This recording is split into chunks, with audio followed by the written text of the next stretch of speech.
You've seen the videos, I'm sure of it. These incredible launches that end in, well, spectacular, fiery explosions. Starship, the biggest rocket ever built, it just seems to be in this constant cycle of trial by fire.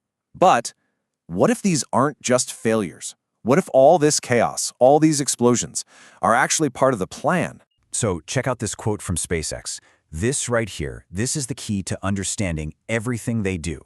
They see every explosion not as some huge setback, but as a data-rich learning event. It's like the more it blows up, the more they learn.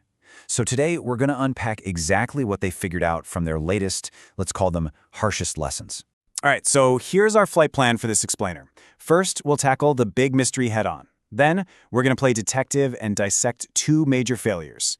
We'll look at the specific fixes they came up with for the booster and the ship, and then we'll zoom out and figure out what all of this means for the future of, well, everything. Okay, so let's dive right in. The Starship program is moving at a truly incredible pace. I mean, it's just mind-bogglingly fast. But that speed, it definitely comes with a price. And that price is a lot of very public and, yeah, very fiery moments. And this spring was, well, it was particularly intense. So first, you've got the 9th test flight on May 27th. Both the Super Heavy booster and the Starship upper stage were completely lost. Okay, boom. Then, just a few weeks later, on June 18th, a different Starship vehicle blows up during a simple fueling test on the ground. So you've got two different ships, two totally different situations, and two catastrophic failures. It was a rough couple of months. So, this all brings us to the big question, right? Why on earth does the world's most advanced rocket keep blowing up? And maybe even more puzzling, how does the FAA look at all this fire and say, yeah, you're good to go, cleared for the next launch?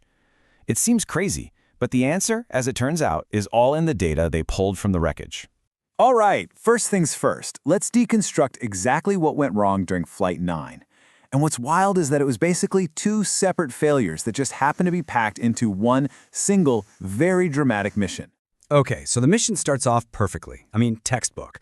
Liftoff is clean, the super complex hot staging separation works like a charm, everything's looking great. But then, the mission kind of splits into two different disaster movies at once. First, at about the 6-minute mark, the Super Heavy booster just explodes during its landing burn. Then, literally 2 minutes later, a completely different problem. A methane leak starts on the upper stage.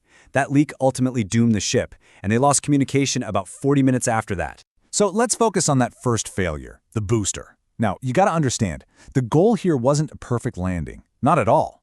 This was a super high-risk test. They were deliberately pushing the vehicle to its absolute aerodynamic limits before a controlled splashdown in the ocean. Why? They needed the data. And, well, they got it. In the process, they found the exact breaking point. The plan was for a nice, controlled descent. But that's not what happened. Instead, the booster came in way steeper than it was supposed to, what engineers call a high angle of attack. Imagine a plane coming in for a landing way too nose up. This put an absolutely extreme amount of stress on its structure, so much so that it actually ruptured a propellant line inside. Once you have fuel and oxidizer mixing where they shouldn't, well, you get exactly what we saw. A massive explosion just half a mile over the water. So how do you fix that? Well, the solution is kind of twofold. For the immediate future, for the very next flight, it's a software update. They're just going to program the booster to fly a less aggressive, lower stress path on the way down.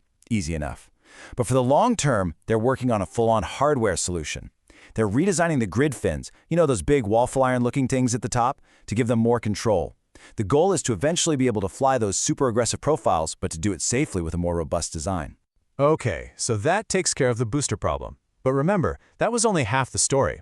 The upper stage, the ship, well, that's a whole other can of worms. It's a more complex story because it involves two different vehicles that failed weeks apart for what seemed like two different reasons. So, back on Flight 9, investigators dug into the data and traced the loss of Ship 35 down to a single, tiny component, a faulty gas diffuser. Now, what does that do? Basically, its job is to help turn super cold liquid methane back into a gas to keep the main fuel tank properly pressurized. It's a crucial little part. It failed, methane started leaking, and that was it. Mission over. But then, things get weirder.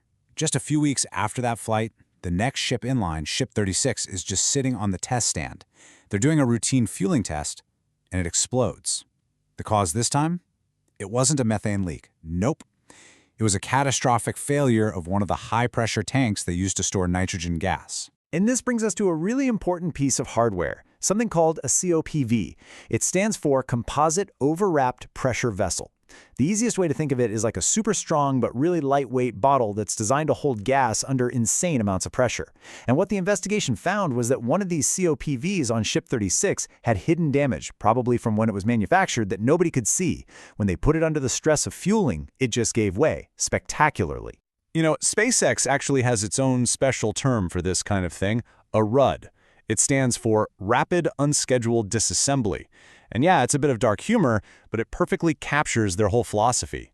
An explosion isn't a failure, it's just a disassembly that happens to generate a ton of incredibly useful data. And all that data from the RUD led directly to this really methodical three-step fix. It's actually pretty clever. First, they're lowering the operating pressure on all the COPVs across the board, just to reduce the stress. Second, they're adding protective covers to shield these tanks while the vehicle is being built. And third, and this is maybe the most important, they've created new ways to scan the tanks to find any hidden flaws before they ever get installed. So, problem found, problem solved. So, with both of those failures understood and the fixes already being put in place, let's kind of pull back from the technical details and look at the big picture. What does this all actually mean for the Starship program as a whole? And this is the result. This is the answer to that question from earlier.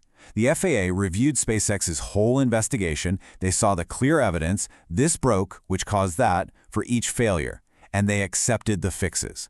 That's why Starship is cleared to fly again.